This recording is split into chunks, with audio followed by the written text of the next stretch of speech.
कृष्णाय वासुदेवाय हरे परमात्मने प्रणतक्लेशनाशाय गोविंदाय नमो नमः। श्री सूजी महाराज कहते हैं कि ऋषिवरों, इधर विदुर जी तीर्थ यात्रा करते हुए हस्तिनापुर आ गए।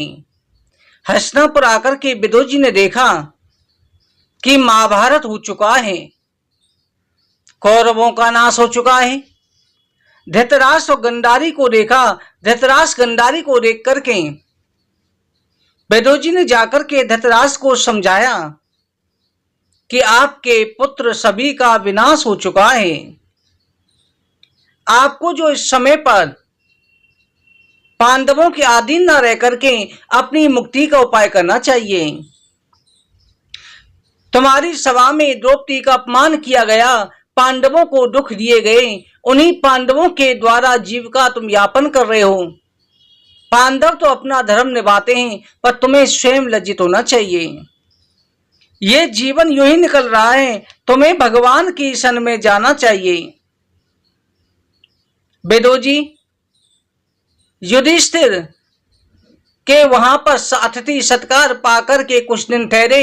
एक रात्रि को धृतराष्ट्र और गंडारी और कुंती को लेकर के वहां से चले गए। वहां पर धृतराष्ट्र ने वन में जाकर के गंडारी के साथ और कुंती के साथ रह करके आश्रम पर निवास करने लगे। ऋषि मुनियों का सानिध्य प्राप्त करके फिर भगवान का ध्यान करते हुए योगाग्नि में एक दिन धृतराष्ट्र ने अपने शरीर को दग्ध कर लिया। गंडारी ने भी प्राण त्याग दिए और माता कुंती भी जो है सीधी भगवान के लोक को चली गई। इधर युधिष्ठिर ने भगवान श्री कृष्ण का समाचार पाने के लिए अर्जुन को द्वारका भेजा। इधर युधिष्ठिर को अनेक प्रकार के अपशकुन दिखाई दे रहे थे। युधिष्ठिर ने एक दिन भीम को बुलाकर के कहा, भाई काल की गति बड़ी भयंकर मालूम पड़ती है। मेरे अंग वाम अंग बार बार फड़क रहे हैं, हृदय में कंपन हो रहा है, कुत्ता मेरे सामने मुख करके रोता है।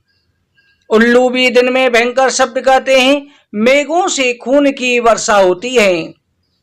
सूर्य की कांति मलिन हो गई है, ग्रह आपस में टकरा रहे हैं, चारों ओर अंधकार करती हुई धूल भरी भीषण आंधी चल रही है।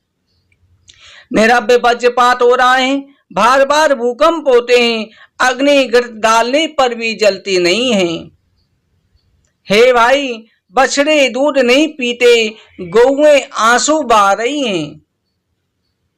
नदियों में असमय बाढ़ आ रही है, देवताओं की प्रतिमाएं रोती हुई दिखाई देती हैं, उनके शिव विग्रह से पसीना टपकता है, मूर्तियां अपने स्थान से गिर रही हैं।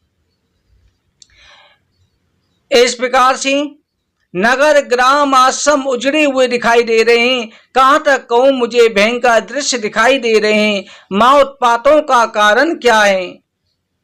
भ्रष्टाश्रयो निरानंदा किमिदं दर्शयन्तनः। कहीं ऐसा तो नहीं पृथ्वी भगवान के चरणों से बीन हो गई हो। इस प्रकार युधिष्ठिर चिंताएं कर रहे थे। द्वारका से अर्जुन लौटकर के आ गए, रोते हुए नीचे को मुख करके युधिष्ठिर के चरणों में गिर पड़े। युधिष्ठिर ने यह देख करके भयभीत होकर के कहा, हे अर्जुन, द्वारका में यदुवंशी आनंद से तो हैं। भगवान श्री कृष्ण, उनकी पत्नियां, उनके परिवार के लोग सुखपूर्वक तो हैं। तुम निस्तेज से प्रतीत हो रहे हो, तुम्हारा क्या अपमान हुआ है? तुम किसी से पराजित हुए हो, किसी ने तुमसे कड़वे वचन तो नहीं कहे? कहीं तुमने याचकों को प्रतिज्ञा करके वचन दी हुई वस्तु देने के लिए मुकर तो नहीं गए? ब्राह्मण, गौ, बालक, रोगी की रक्षा से विमुख तो नहीं हुए? कहीं तुमने शरणागत को त्याग तो नहीं दिया? कहीं तुमने भोजन योग वृद्ध बालकों को पहले खिलाए, तुमने पहले भोजन तो नहीं कर लिया? कहीं तुमने अगम्या से गमन तो नहीं किया? ऐसा निंदित कर्म तुमसे हो पड़ा है जो तुम्हारे योग्य नहीं था, तभी तुम्हारे मुख की तेज कांति नष्ट हो गई है। मुझसे ये देखा नहीं जाता। मालूम पड़ता है भगवान श्री कृष्ण पृथ्वी को छोड़ करके चले गए हैं, तभी तुमको मानसिक पीड़ा हो रही है। श्री सूत जी महाराज कहते हैं, ऋषियों, अर्जुन अपने भाई के वचन सुनकर के कुछ देर तक बोल नहीं सके। फिर आंखों में आंसू बहाते हुए कहने लगे, भाई मैं क्या करूं, मेरा तेज खींचकर भगवान अपने धाम को चले गए। ये शरीर निष्प्राण हो चुका है। हे भाई, उन्हीं के बल का सहारा था, उन्हीं के द्वारा हमने ये महाभारत का युद्ध जीता था। हे भाई, जिन भगवान के आश्रय से मैंने द्रौपदी स्वयंवर में राजाओं को पराजित किया, मत्स्य बेटकर के द्रौपदी को प्राप्त किया, जिनके प्रभाव से भीमसेन ने अजय जरासंध को मार करके बंदी राजाओं को बंधन से मुक्त किया, जिन्होंने यज्ञ में नाना प्रकार की वस्तुएं भेंट करी थी, भरी सभा में द्रौपदी को अपमानित करने वाले दुशासन दुष्ट राजाओं को मृत्यु के घाट उतारा, जिनके प्रभाव से हम वन में शत्रुओं के द्वारा भेजे गए महाक्रोधी दुर्वासा के श्राप से बच गए, जिनकी तेज से मैंने भगवान शंकर को युद्ध में प्रसन्न कर लिया था और पाशुपाश प्राप्त किया था, जिनकी कृपा से इंद्र मुझे आधा सिंहासन देते थे, जिनकी सहायता से विराट नगर में शत्रु द्वारा छीने गए गोधन को मैंने छुड़ाया था। कहां तक कहें, जिनकी कृपा से मैंने सब कुछ किया, वो मेरे अपने परम प्रिय भगवान के विमुख होने के कारण मैं निस्तेज हो गया हूं।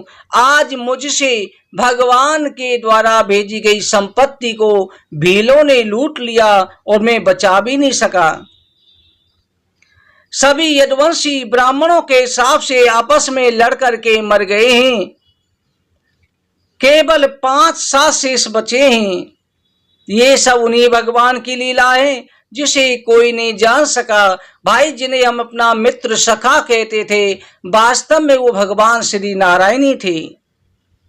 जिन्हें हम अपनी बुआ का लड़का कहते थे, मामा का लड़का कहते, वो हमें बुआ का लड़का मानते, जिनकी बहन से मैंने विवाह किया, वो साक्षात परम ब्रह्म पुरुषोत्तम श्री हरि थे। आज उनके जाने के बाद हमें एहसास हो रहा है। सूत जी कहते हैं, जैसे अर्जुन से वचन सुने युधिष्ठिर की नेत्रों में आंसुओं की धारा बहने लगी। युधिष्ठिर ने कहा कि भाई, अब लगता है कलयुग का आगमन हो चुका है, अब हमें भी चलना चाहिए, अन्यथा हमारे रहने से संसार की व्यवस्था बिगड़ेगी और हमारी प्रसिद्धि नष्ट हो जाएगी। उसी समय पर राजा परीक्षित को युधिष्ठिर ने राज अभिषेक किया। उसके बाद में 5 पांडव द्रौपदी के साथ हिमालय पर्वत की तरफ प्रस्थान कर गए। राजा परीक्षित धर्म पूर्वक राज्य करने लगा। उत्तर की पुत्री लावती के साथ उनका विवाह संपन्न हुआ, जिनसे जन्मेजय 4 पुत्र हुए। गंगा तट पर 3 अश्वमेध यज्ञ किए। उन यज्ञों के आचार्य कृपाचार्य थे। देवताओं ने प्रत्यक्ष होकर के अपने भागों को ग्रहण किया। इस तरह से महाराज परीक्षित जो है संसार में अपना धर्म पूर्वक राज्य कर रहे हैं, चक्रवर्ती सम्राट हैं। एक दिन राजा परीक्षित ने सोचा, चलो दिग्विजय करते हैं, संसार में कहीं पाप तो नहीं। महाराज परीक्षित रथ पर सवार होकर के दिग्विजय के लिए निकल पड़े।